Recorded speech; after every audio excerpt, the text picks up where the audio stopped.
A man's been charged with the murder of Metropolitan Police Sergeant Matt Ratner in London last year. 23-year-old Louis de Zoyser has been in hospital under police guard since the shooting at a custody centre in Croydon in September. The Prime Minister's described a video showing England's chief medical officer being followed, grabbed and laughed at as despicable harassment. The footage of two men alongside Professor Chris Whitty's been posted online. And fresh questions about security have been raised after it emerged the Foreign Secretary's private mobile number's been available online for a number of years. The Foreign Office say Dominic Raab's number and other private information was swiftly removed once the department was made aware of the oversight. In the city, the FTSE 100 closed up 14 points at 70.87. The pound buys $1.38 and €1.16. LBC weather, many areas dry with some clear spells in places overnight. A few showery outbreaks possible with a low of 9 degrees. From Global's newsroom for LBC, I'm Serena Farrow. This is LBC from Global, leading Britain's conversation. Cross Question with Iain Dale. Hello, a very good evening. It's Cross Question, Tuesday's edition. You can phone us on 0345 6060 973 if you'd like to put a question to our panel. Watch us on Global Player, the LBC website, lbc.co.uk, or the LBC YouTube, Facebook or Twitter feeds. Joining me are Norman Lamb, the former Liberal Democrat MP and Coalition Minister. He now chairs the South London and Maudsley NHS Trust.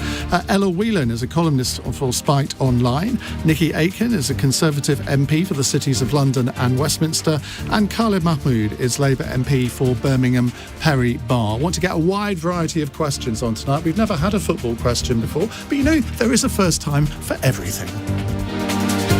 Call 0345 6060 973. Tweet at LBC. Text 84850. Cross Question with Iain Dale.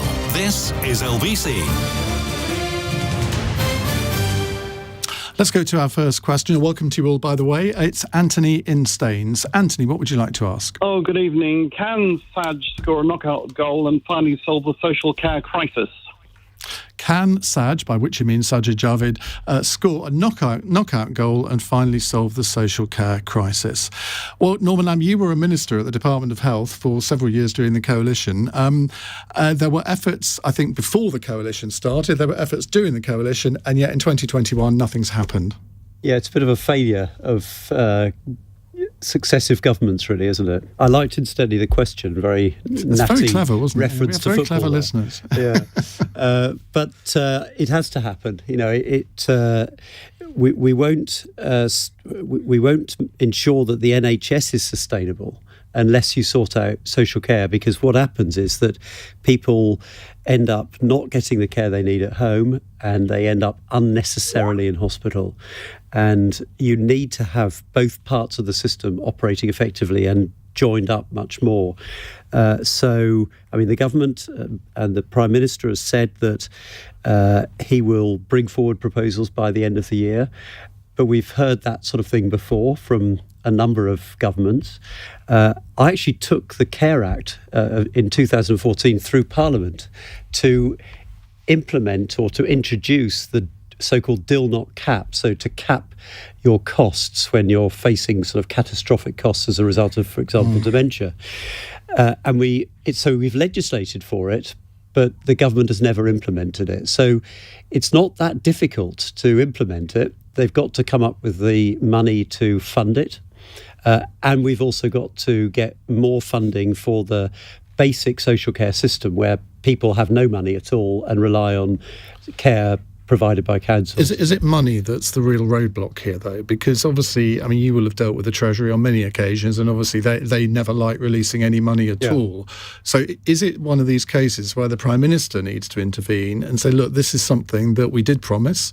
I said I had an oven-ready plan. Well, we haven't actually seen it yet. I don't think there is one. Well, I mean, I'm sure Nickie will have a view on that. We'll come to her in a second. But is it something where the Prime Minister just needs to say to the Chancellor, well, I'm sorry, but you're going to have to open up the purse strings yet again?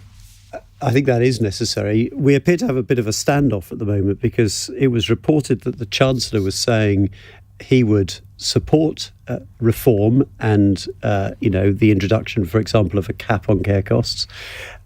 but he needs a new income stream, in other words, extra taxation to fund it. And that's where I think the Prime Minister is balking.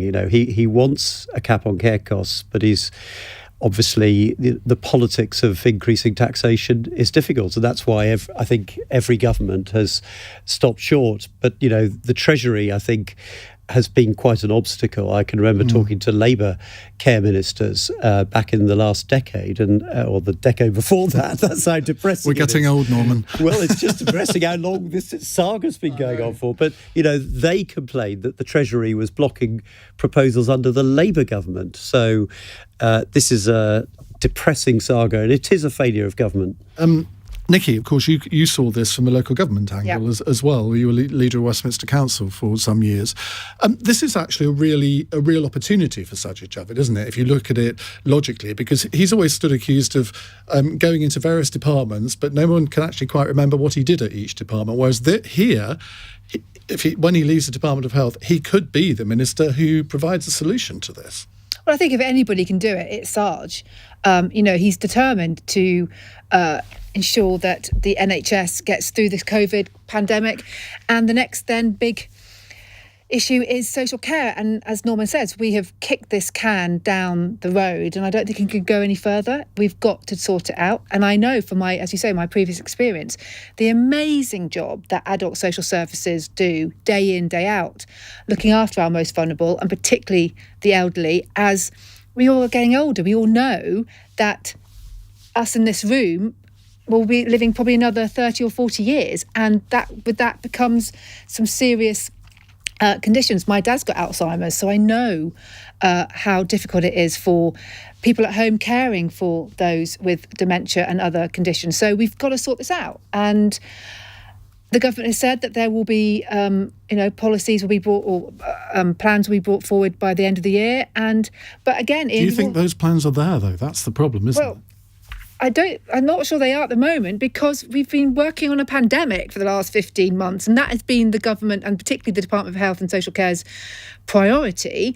But I know that I spoke to Helen Whately, the minister responsible. But Boris Johnson said he had a plan before the pandemic. I think when he was first elected, we've not seen that plan. I was listening to Rachel Johnson interview Edwina Curry this afternoon, and they were talking. No, it wasn't Edwina Curry. It's Dorothy Byrne, who used to be at Channel 4 News, and she gave a lecture, sort of accusing the Prime Minister of lying over this, that, or the other. And I remember at the time taking her to task on that when I interviewed her, and said, look, you shouldn't really go around just saying a politician is a liar. But unless he can produce the plan, you can't say anything else but that was a lie. Well, I'm not sure we can go around accusing the Prime Minister of that. But, the government has been really clear, and I've heard it myself, that they will bring forward the plan this year. But as I said, we've had a pandemic, Iain. Everybody's focus, rightly, has been on getting us out of this. The vaccine programme, again, has now been the focus, and extending the test and trace. But the people in the social care part of the Department of Health, they're not working on the pandemic, are they? They presumably are working on social care.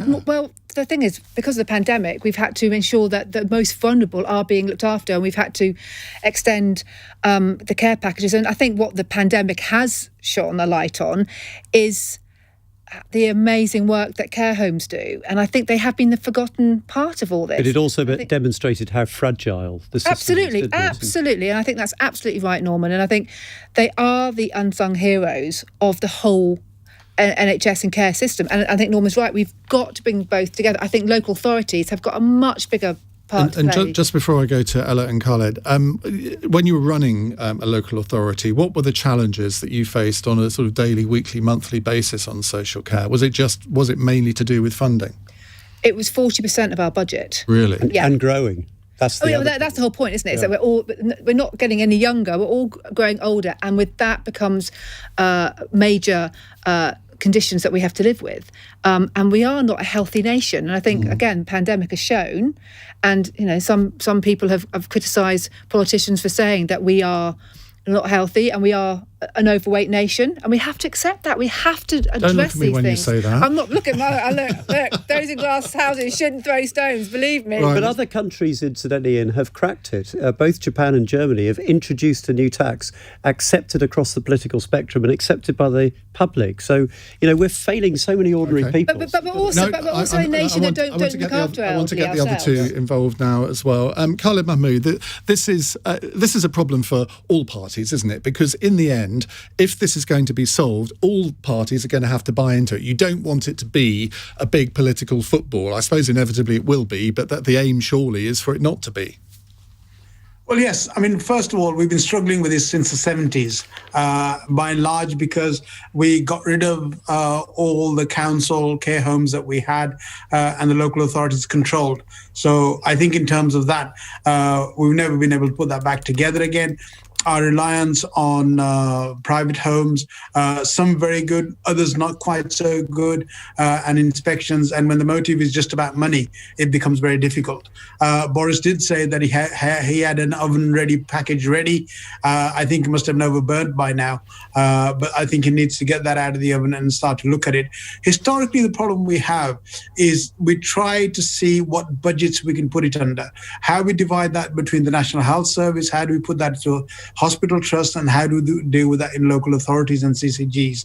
And the problem of all that is that when we have disparate budgets that we're looking at to try and put together to try and care for people, it becomes very difficult. And I think we make it too complicated at the moment. We need to get back to basics and try and have a better plan of see how we can serve the people who basically looked after us when we were growing up. And so now it's our turn to look after them. Now, Ella Whelan, whenever you come on the programme, you think you're quite radical in some of your thoughts. Have you got a radical solution to this? Well, certainly just kind of mucking around with budgets isn't going to do anything to solve the social care crisis. I mean, it's rather depressing hearing empty words from politicians yet again. And it's right, we have been dealing with this issue for decades. But it's not just about paying care workers more, which they need to be paid more. Many of them are on 0 hours contracts, which means they can't develop the relationships with their patients that, particularly with elderly care, is vitally necessary for the quality of life of those people. I worked in a care home as a cook for a few years when I was at university and saw firsthand how overstretched some of those staff are. More importantly, we have to change the narrative around old people. I mean, the elderly have had not just abuse in terms of scandals, but the way that we talk about them in terms of bed blockers, Theresa May's dementia tax. I mean, you go back through history on the Labour Party and Conservative side, there's been this real disdain for an old elderly population. We talk about them as a problem, something that we have to manage, rather than it's really misanthropic a lot of the time. And that's the reason why throughout the last 15 months of the pandemic, not just you've had the scandal of positive COVID cases going in and causing deaths, but also the scandal of elderly patients being forgotten, people with dementia being left unable to see their families, which has caused huge deterioration, and people who might have been chatty and at least a little bit with it back in May last year are now basically vegetables. I talk to people at campaign groups like Rights for Residents that say they've just lost their family members like that when they didn't necessarily have to. So I think changing the way we look at and actually valuing and respecting elderly people rather than treating them like a problem to be managed would be a good starting point for some politicians to remember their humanity. Do you think that Sajid Javid, from what we know of his past, is he going to think the radical thoughts that maybe are necessary for this? A lot of people thought Michael Gove might go to the Department of Health, and we know that he, whatever you think of... He's a reformer. He is a reformer. He's one of these transformational ministers, and there aren't many of those to the pound at the moment. Well, it's one of those things, all the commentary about Javid has been that he's, this quite optimistic, safe pair of hands, that he's the man that comes in and sweeps up after the scandal and sweeps up after the mistakes, that he's just an easy pair of hands, safe pair of hands. But it's not just with social care, but in the whole way in which we come out of this pandemic and look to, it's revealed so many deep-seated problems within the way society runs, from how we address work to our home life to school to education to the NHS. I mean, there's the potential here for a really exciting shake-up. If only a party had the gall and the balls to come and do it. And Javid, I don't think, inspires that kind of gumption, that kind of forward thinking. But then who does? Point to me one politician who does. Well, Khalid, this ought to be a real opportunity for Labour. It's sort of home territory, isn't it? And yet, I don't know if anyone can articulate what the Labour policy is on that. I'm not sure I can. Why I suppose you could argue, well, Jonathan Ashworth has a pandemic to cope with as well, but I haven't heard any radical thoughts from Labour on this. Well, you're right that we haven't, because we haven't put any together at the moment. We just got a new leadership and we're trying to work that through. But I take exception to Ella's words about politicians being vacuous and not being able to think about this with a heart. I said, and I ended my comments with, those people who looked after us while we were growing up are the people that we've now got to look after in their old age. And it's really important for us to do that.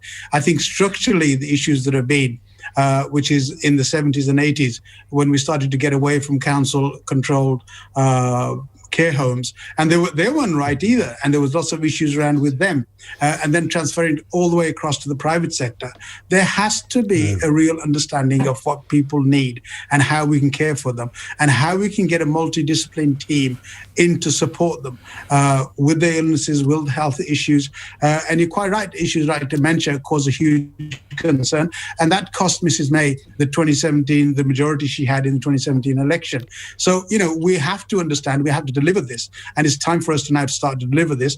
Boris is at the moment saying he had an oven-ready project proposal ready. Let's see that. We need to work together on it, but it has to be an operation that is carried out through with the health and with the local government to be able to sustain and to deliver this, and that's what's important.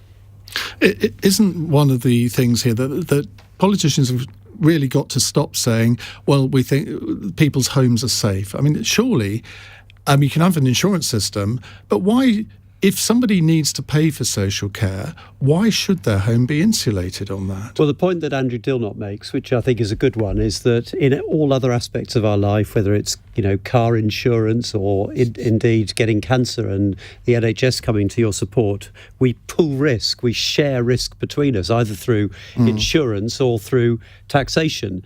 Social care is the one area where we fail to do that, which means that people on pretty modest means, perhaps just own a semi somewhere with no other means, they can lose everything. And that's quite cruel. And it also makes it hard for them to plan for care. So it does make sense to give them some protection against catastrophic loss. I think what we need is actually for the opposition party leaders to, in a sense, make it easy for the government to come out and say, we support the case for, the government breaking their commitments on taxation, not to increase taxation. We support an increase in progressive taxation in order to pay for this. There could be discussion about how we do that, but it needs all parties to work together to come up with a solution. And what are we talking about? 6 billion a year, 10 billion a year? Well, it's more than 6. The cross-party health committee has already confirmed it's, I think, 8 or 9 or even 10 that's billion. 4p on income tax. It could be that, but in Germany and in Japan, they introduced a form of social insurance from your 40s, so it protects young people who might be on low incomes. Yeah. But when you're in your 40s, you're starting to think about old age. Okay, speak for yourself. Anthony in Staines, you asked the question. What's your answer?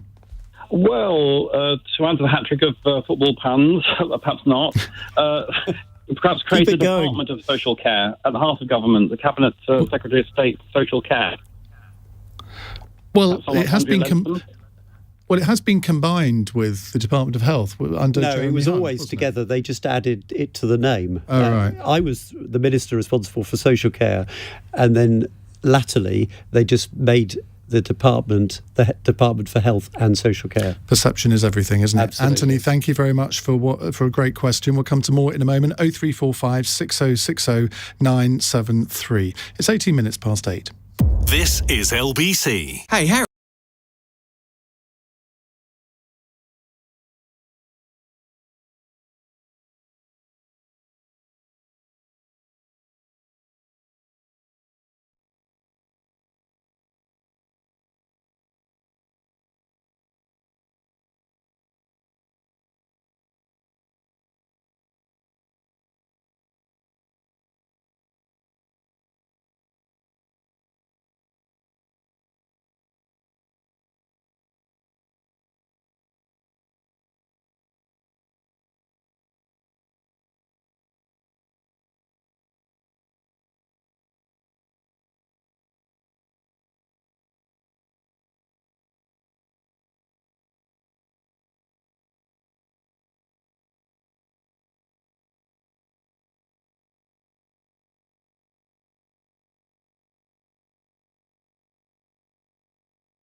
Cross Question with Iain Dale on LBC. With Purple Bricks, the official estate agent of Team GB.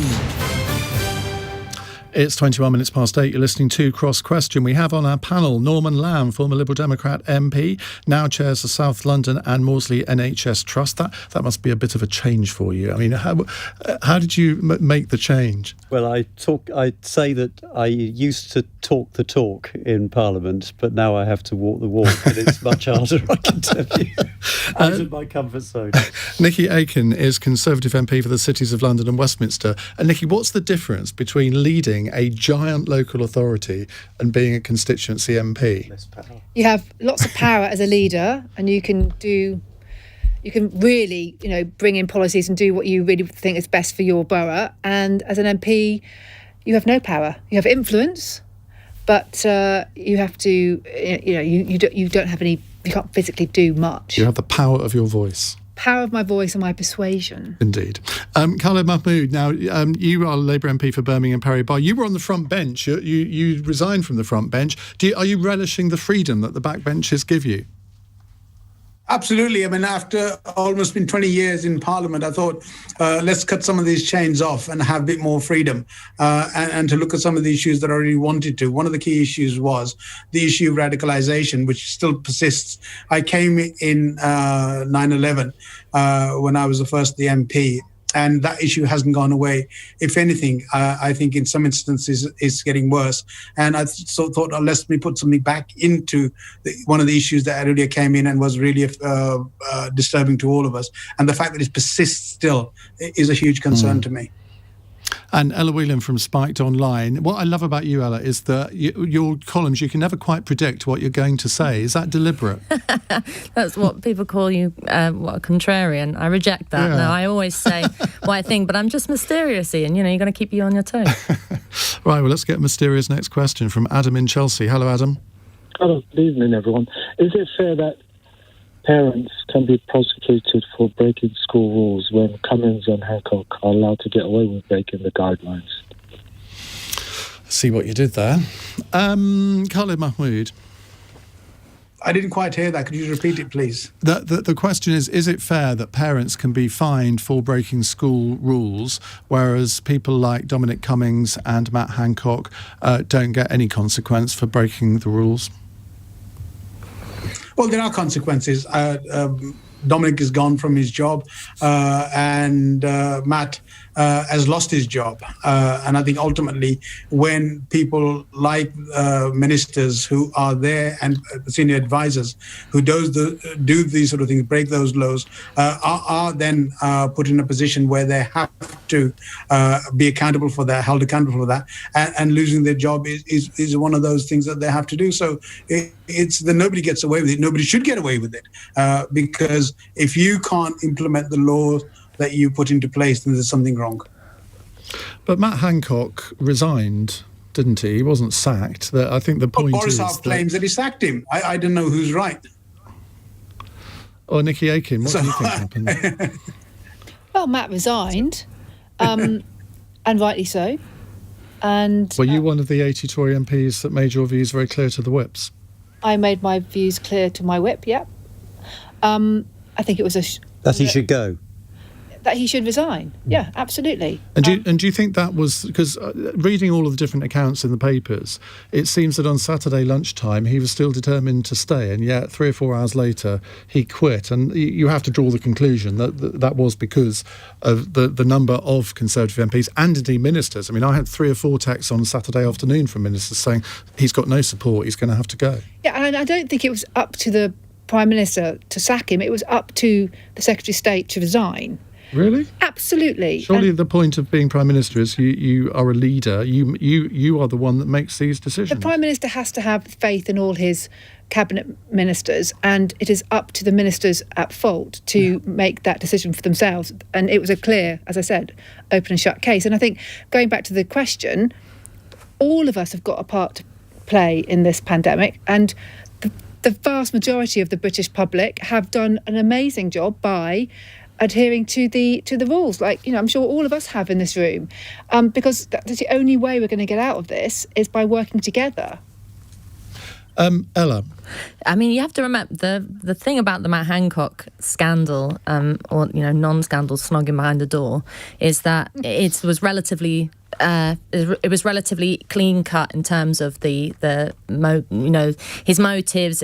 It was kind of a bit silly. But if you rewind back to the Cummings thing, the interesting thing about the Cummings thing was that his excuse was that I had a sick child and he was worried, and there was that kind of parental kind of situation going on. And so to go to the question, to Adam's question, I mean, if a parent is, for example, on 0-hour contract and their kid gets pinged that they've been in their bubbles, had a positive test, and taking those 10, 5, whatever it is, days off school means a serious loss of income, and they break the rules, is that any more or less bad than Cummings going for a sick child? And I don't want to be in a position here where we say, well, it's all right because Matt Hancock resigned, and it's all right because Cummings left, and it's all right so then we can carry on fining parents because, everyone gets a slap for breaking the rules, when actually we're losing sight of what the real issue is here, which is should you really have to resign if you snog?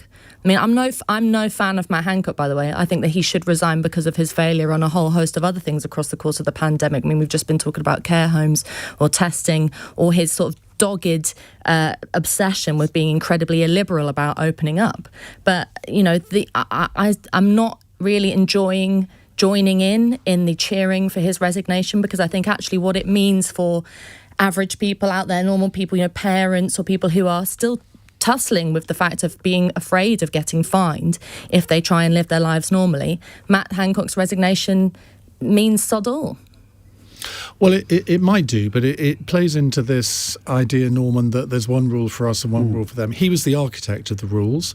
He presumably helped draft them, and he was clearly in flagrant breach of them. Just on that basis, he surely had to go. Yeah, I mean, he didn't go because he was caught snogging. He went because he broke the rules that he made, and you can't have that. You've got to have faith that your leaders will lead from the front, as it were, and it brings the whole system into ridicule if he tried to maintain his position whilst telling the country to continue following the rules. He just couldn't do it.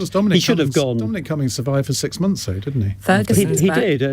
He did, and he should have gone straight away, because it absolutely undermined the government's messages at the time. We all know that, and it's quite hard to expect people across the country to follow rules that are quite inconvenient and frustrating if they see leaders breaking those rules themselves. When you were having meetings with Jeremy Hunt in that same Secretary of State's office, did you notice that you were being filmed? I had no idea that we were being filmed. Although I read today that it was pointing out onto a balcony and someone had swung it round, possibly deliberately. I think it's on the front page of the Evening Standard. So there you go. The plot thickens. I'm not sure why it was there in the first place. Well, I think because there's a security risk through people getting in through the balcony, allegedly. But just on a serious point about the other side of the question, which is about parents being fined, because this quite sort of punitive approach to parents keeping children out of school isn't working. We've got record numbers of children out of school, and usually they're children who have special needs or who have mental health problems.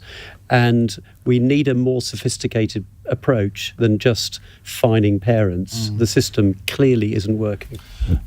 Well, my pleas still clearly aren't working, because still no question on football. I find this astonishing after the events of earlier today. You could ask one yourself. But there we go. 0345 6060 973 is the number to call. We have Norman Lamb with us, Nickie, Aiken, Khalid, Mahmood and Ella Whelan. They're here with me until 9 to take your calls. It's 8:30, time for the news headlines with Serena Farrow. Police have arrested 3 people at Wembley Stadium as England won their way to the quarter-finals of Euro 2020. Officers say a male was detained for a racially aggravated common assault, and 2 people were arrested for fraud by false representation. Goals from Raheem Sterling and Harry Kane, though, gave England a 2-0 victory. A man's been charged with the murder of Met Police Sergeant Matt Ratner in South London last year. 23-year-old Louis de Soiza has been in hospital under police guard since the shooting at a custody centre in Croydon in September. And the Prime Minister's described a video showing England's chief medical officer being followed, grabbed and laughed at as despicable harassment. The footage of two men alongside Professor Chris Whitty has been posted online. LBC weather, few showery outbreaks across the UK, particularly in the southeast. Elsewhere dry though, especially in the north. A low of 9 degrees. This is LBC.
Cross Question with Iain Dale on LBC. With Purple Bricks, accept an offer anywhere with the app.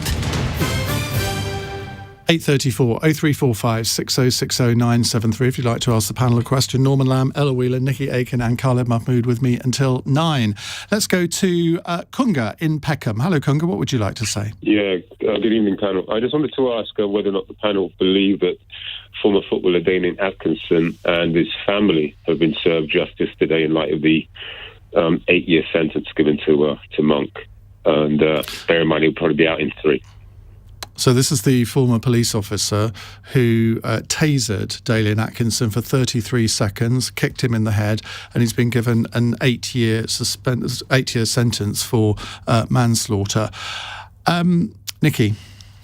Well, I was appalled by the reading of the court case and what the police officer did, and it did have some comparisons to what happened to George Floyd for me. And I wasn't in court. I think it's really difficult to know what the judge. I haven't heard what the judge's ruling and the judge's decision was, and he will be governed. I'm not saying this is right, but he will be governed by sentencing rulings where he has to give the sentence that he's allowed to. But 8 years sounds a bit low to me personally for that type of conduct, and is certainly not the conduct we would expect. So I would have hoped for longer personally. The fact that he was found guilty of gross misconduct back in 2012 by his police force, but still kept his job. I mean, a lot of people are looking at that and thinking, well, how can that happen? I mean, we all watch Line of Duty, don't we? We sort of now suspect that this happens rather too much. I know it's a drama, but people do draw a lot of conclusions from those things. Do you think the police force have some questions to answer here? Well, clearly, and I think it's, again, comparing it to the George Floyd case, where the police officer who was found guilty of his murder had 18 complaints against him, which I found incredible that this police officer was still in his job. And so I don't know what the nature of the complaint was for the officer involved in this case. I think he'd lied about his background when he joined the police. Well, that would probably suggest that they might need to look at his integrity. And obviously, being a police officer, integrity is a huge part of the person that we need keeping our streets safe. So, there should be probably quite some questions asked. I mean, Khalid, the voters, when they hear 8 years for manslaughter, that doesn't sound an awful lot. I mean, I don't know whether it's a minimum sentence or whether he could be out after 4. People will generally say, well, he should have got a lot more than that. But of course, we have to be careful because none of us were present during the case. We didn't hear the judges summing up. But from what you know of the case, what's your view? Well, from what I know of the case, it's a brutal attack on the footballer Atkinson, and he was just so desperate. The way 2 lace marks left by the shoes of the police officer on his head seems severely brutal. If somebody was to do that in the street, I think that would deserve a far greater sentence than was given. Again, I don't know what the guidelines the judge was working to in terms of the sentencing he gave. But at least one thing is clear, that he has been found guilty, and therefore justice has, in the first instance, as the family have said, has seen to be done. Whether it's done sufficiently or not, that is difficult for me to argue. But the fact is that it has been done. And Dylan and his family, I think at least now know that they were right in bringing the case forward and dealing with it. And more people should do that if these instances happen. But we're not comparing our police force at all to the Americans in any way whatsoever. Given that Dalian Atkinson was a star player for Aston Villa, this must have been massive news locally for you. Yeah, absolutely. A lot of people have been very concerned about it, and sort of speaking to people within, particularly in the black community, who are very concerned about this. They've had a lot of instances in terms of stop and search, and we had a killing in Birmingham, in King's Standing, right next door to my constituency, in Jack Dromey's constituency, only about 3-4 weeks ago. So these issues are of significance and concern, and we're getting together with particularly the black churches to try and resolve some of these issues. But this isn't compared to what happens normally in our constituency. This was a Premier football player it happened to. But if that can happen to him, then what chance have other constituents got? And that's the issue. And we are working with the committee to try and understand their views. I've got a meeting with the PCC next week to look at some of these issues and see what we can discuss that and to see how we can come together far better in some of our policing practices to do this. Norman Lamb, of course, there was a mental health aspect to this as well, wasn't there? There was, and there's potentially a race dimension here as well. There is the one thing that we should acknowledge is that there was a successful prosecution, because I think it's the first successful prosecution, certainly for a very long time. And too often, in terms of a police officer, yeah, exactly, and too often, serious concerns about police behaviour go unchallenged, and sometimes without even any disciplinary action. Now, that's, of course, also, it's important to say that the vast majority of police officers, of course, do a really important job and are totally dedicated. But it's really important that when police officers step out of line and misbehave, that there are consequences for them. It feels like a light sentence. I'm an ex-lawyer, and as Khalid says, if that had happened on the street, someone kicking someone's head on the ground, I would have expected a longer sentence. But I think there is a serious issue about how black people with mental health issues are treated by the system, not only by the police, but by the mental health system as well. You're much more likely to be detained under the Mental Health Act if you're a young black man than if you're a young white man. Many times more likely. That's not acceptable in this day and age. And so we've got to confront these issues. And the police, I think, you asked the question earlier, the police have to look at themselves and have to ensure that they are equally robust when their own misbehave as when others do. But you look back at the case of Daniel Morgan, where Cressida Dick was accused of blocking evidence to the panel inquiry, and she basically said, no, move along, nothing to see here. That does not inspire confidence, does it? It doesn't. And I was seriously concerned about that case as well. And, I think that the leader of the Metropolitan Police has to be able to demonstrate that she will hold her officers to account when necessary. Ella Whelan. There is a difference between police misbehaving and making mistakes and then using their and the other difference being using their training and their strength and their power to assault people. I mean, kicking someone in the head is not a reasonable or a sensible or a legitimate way to control a situation as a police officer with the full force of the law behind you. So it's very obvious that this wasn't just a case of misconduct, but it was a serious intent to harm, and the sentence should reflect that, and perhaps it doesn't. But I think the wider question that this provokes about the state of the police in this country, and even though Khalid is very right to say that it's not, we don't have the similar issues, and it doesn't reflect the things that are going on in America at the moment, because the political context there and the history of the police's interaction with black people and institutional racism going back in America is very different to what we have here. But the questions it raises Don't assume there's not a problem here, though. But no, I'm not assuming that there's not a problem here, but I'm saying the political context is very different given America's history and given America's political history. But when the questions it raises about the state of the police force here is there's this kind of I feel there's this kind of growing hysteria within the police, among police officers, to rather than be kind of be in control of situations, to just kind of run headlong into and headfirst into stuff and kind of lose their cool. I mean, that's presumably what happened here, or something more untoward. But if you look at the way in which they're sort of reacting to protests, the way in which we've seen lots of police officers kind of doing ridiculous things on social media and getting involved in that kind of side of fighting crime, that they've kind of lost their purpose, they've lost confidence in themselves. And when police officers who have a huge amount of power, not just the baton on their side of their leg, but also the power to put people in jail, lose confidence in themselves and start losing discipline, that's a very serious issue for us as citizens, isn't it? Well, the breaking news is I do have a question on football, which we will come to in just a moment. It's 8:45.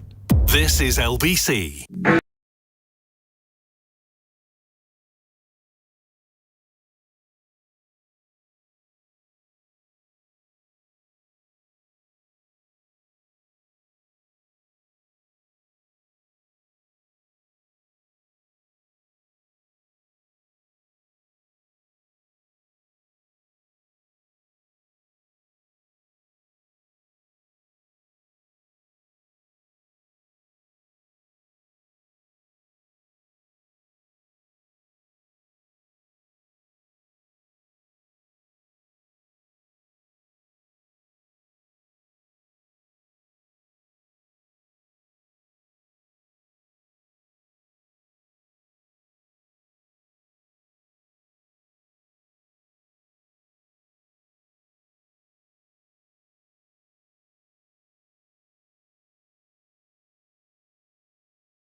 Cross Question with Iain Dale on LBC. With Purple Bricks, book your free in-home or virtual valuation.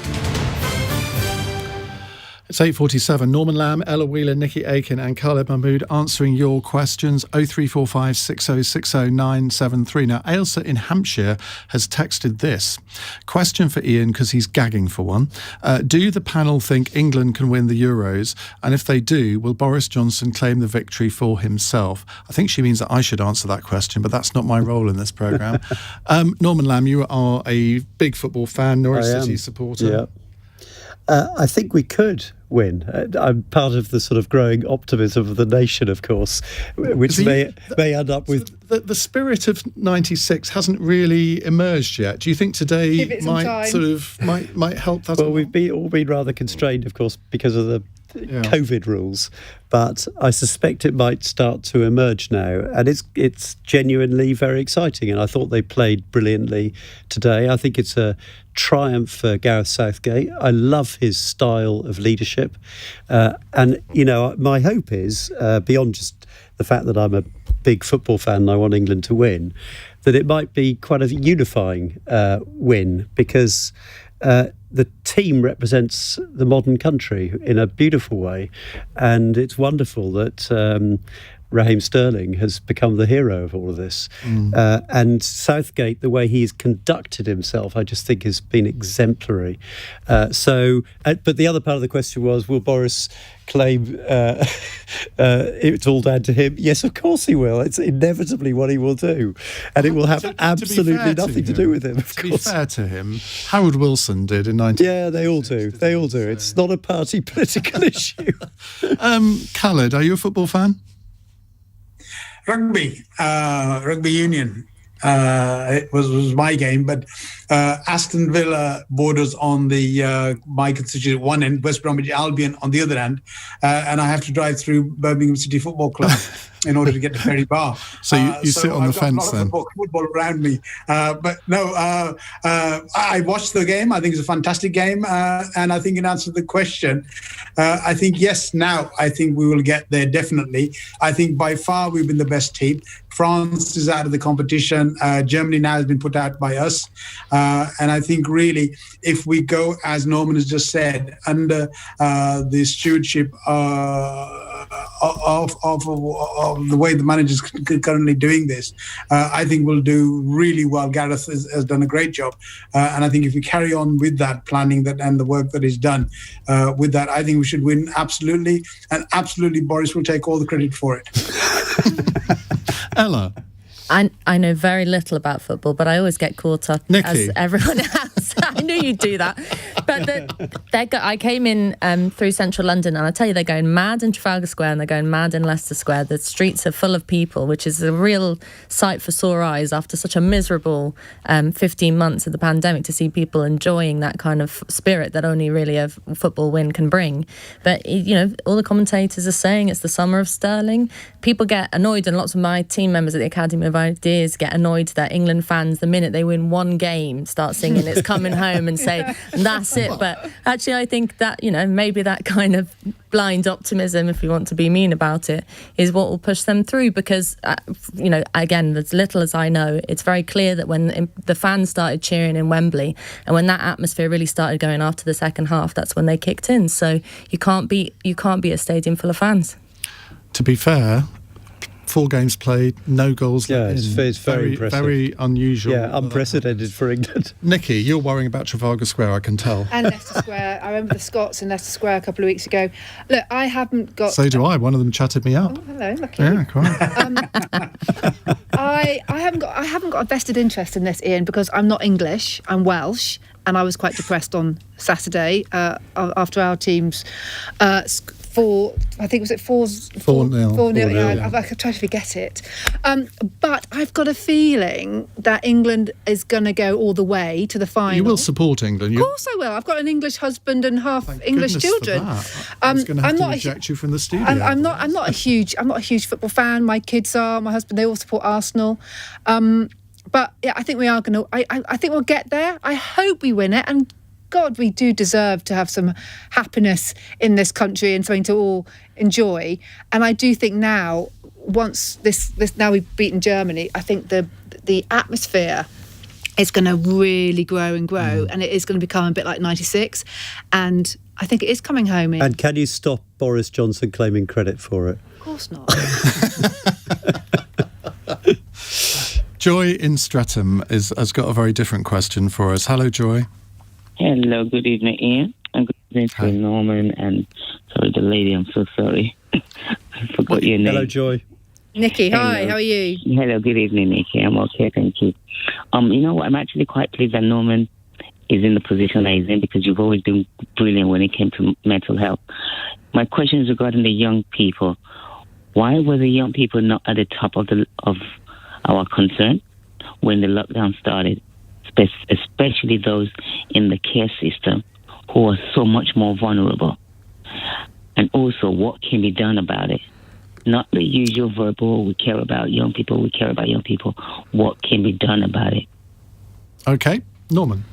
Well, thank you, Joy. And you're absolutely right. And I think, when we finally conduct the inquiry into this, I think we will establish that not only in this country, actually, because there's been a massive issue in the States, for example, and in many other countries, that we have failed our children. They were out of school for too long, in my view. The consequences for more disadvantaged children are really dreadful. We will have increased the divide.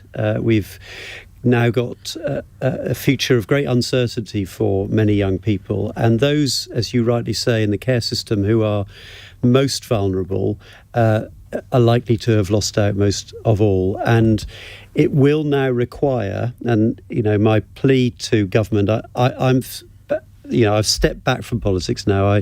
I'm not a member of a political party any longer, but I just hope that the government recognises that we have to invest in our young people, and particularly the most vulnerable young people, in terms of their education, but also in terms of their welfare, their mental health.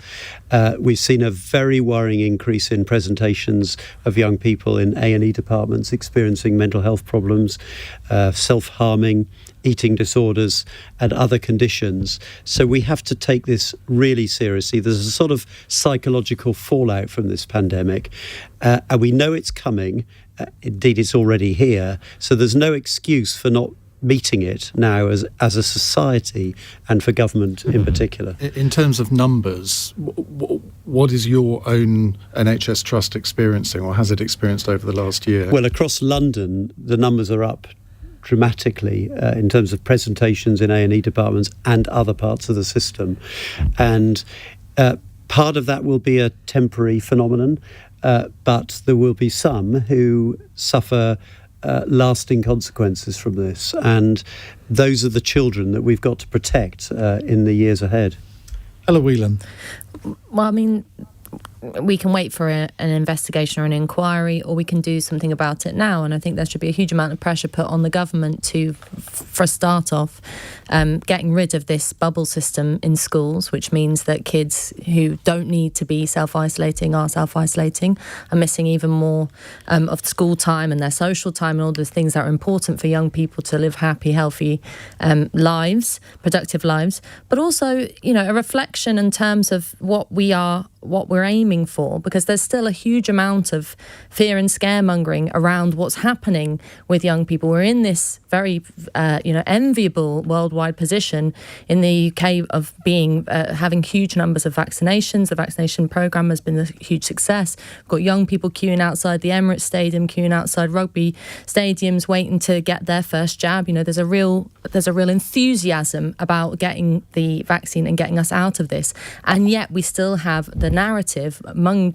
media commentators and also among politicians that we're not out of the woods yet. And of course, practically we're not, because we're still dealing with some strains in some ways. But we're failing to talk about the reality of the situation, which is, while there are still cases going around, they don't have the direct link to hospitalizations and deaths that they did a year ago.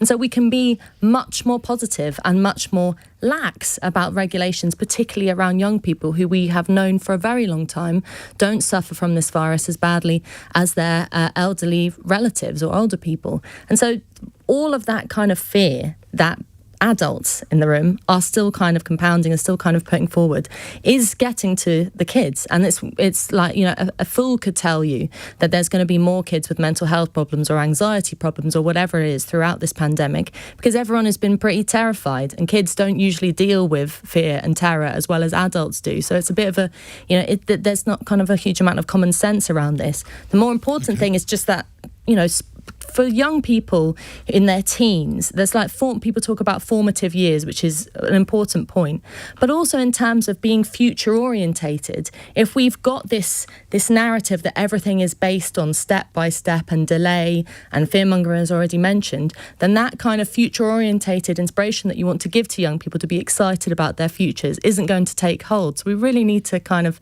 start being adults and start being a bit more positive and give the kids inspiration.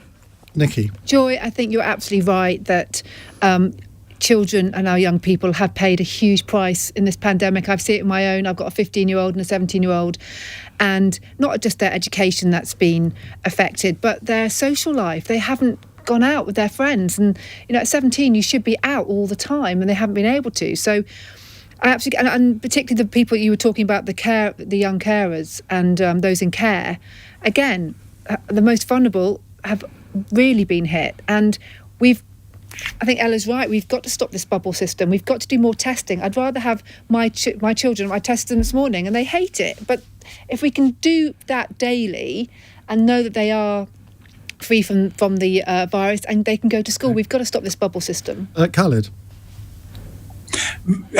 In 2009, there was a protocol set up for pandemics, which in 2019 got totally wiped off of NHS England, purely because the costs were too much and we weren't interested. We were interested in austerity. What we do good with our civil servants is to have proper protocols in place to deal with these issues.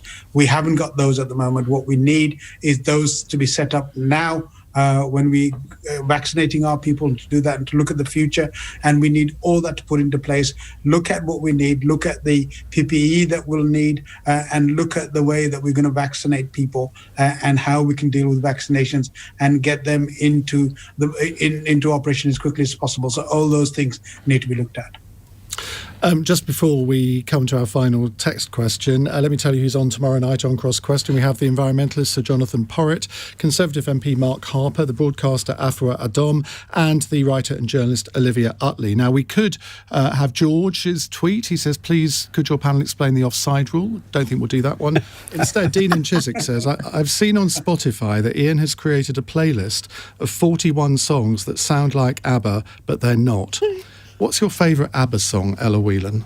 Oh, Take a Chance on Me. I played it at my wedding and all 20 of my bridesmaids sang it. Yeah. Oh, my goodness. A lot of single ladies in the crowds and we all got on our knees and sang it. So it's always got to be Take a Chance on Me. Was it done on the Greek island? Yeah, well, I wish. It was in a working men's club in Hackney. It's not quite as warm. Khalid Mahmood. I can't think of one at the moment. I can't either. For goodness sake. For shame. That's worse than being a rugby fan rather than a football fan, isn't it? Oh, right, so I'm sorry you can't think of one at the moment. Okay, Nickie. Dance. Well, I could. There's too many, but Dancing Queen. But I can tell you, my first ever album was an ABBA album when I was about 7. Yeah, it's one of mine as well. I'm appalled, Norman. That you no, I'm sorry. Shall I give you one go on. that you might relate to, given our history in North Norfolk? The winner takes it all. Oh, I'll go for that one. Absolutely. Thank you very much indeed to like that one all of you. Norman Lamb, Khalid Mahmood, Ella Whelan and Nickie Aiken. That's all for Cross Question for today. Back tomorrow at 8. Coming up in a moment, we're going to be talking about football's coming home and what it might mean for our nation coming together. It's 9:01. On your radio, on Global Player and Play LBC. leading Britain's conversation. This is LBC. From Global's newsroom, England's Euro 2020 dream is still alive after their 2-0 win over Germany. It secured their place in the quarter-finals. Raheem Sterling made the breakthrough before captain